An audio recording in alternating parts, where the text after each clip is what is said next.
Hi guys, ఈ video వచ్చేసి అప్పి gear lever అనమాట. ఇది క్లచ్ సెట్టింగ్ అది పోయింది. అది చూడండి, క్లచ్ అవుట్ కూర్చుండేదామన్నా హోల్ అని పెద్దది అయిపోయింది. అది అవుట్ అనేది లోపలికి వెళ్ళిపోతుంది, ఫ్రీ అయిపోయింది. అది మామూలుగా అయితే గేర్ లివర్ మార్చుకోవాలి. అలా మార్చుకుంటే సింపుల్గా ఆల్టర్ చేద్దాము. చూడండి ఎలా ఆల్టర్ చేద్దాం అనేది. తిన్నేమో వాచర్ తీసుకోవాలి చిన్నది, దానికి పెట్టి కటింగ్ చేసుకొని కరెక్ట్గా వెల్డింగ్ అనేది పెట్టుకోవాలి. హోల్ సరిపడా అలా గ్రైండింగ్ కూడా చేసుకోవాలి.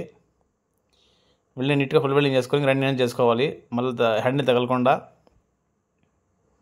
సెట్టింగ్ అనేది చూద్దాం. క్లచ్ అవుటర్కి చూడండి, సెట్టింగ్ అనేది కరెక్ట్గా వచ్చి ఉంటుంది. లోపల ఎట్లేదు అవుటర్ సెట్టింగ్ అనేది కరెక్ట్గా వచ్చింది. అది ఇలా ఆల్టరేషన్ అనేది సింపుల్గా చేయడానికి వాచ్ అనేది యూజ్ చేస్తాం. మనము ఫిట్టింగ్ అనేది చేద్దాం బండికి.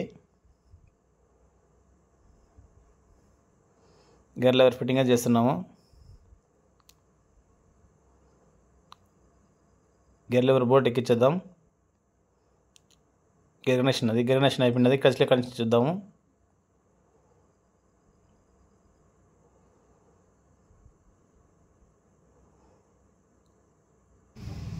క్లచ్ ఫిట్టింగ్ కూడా అయిపోయినది. చూద్దాం వేషన్ ఎలా ఉందో. క్లచ్ అయితే కరెక్ట్గా పనిచేస్తుంది. చూడండి, మీరు కూడా సింపుల్గా చేసుకోండి. వీడియో నచ్చితే లైక్ చేయండి, కామెంట్ చేయండి,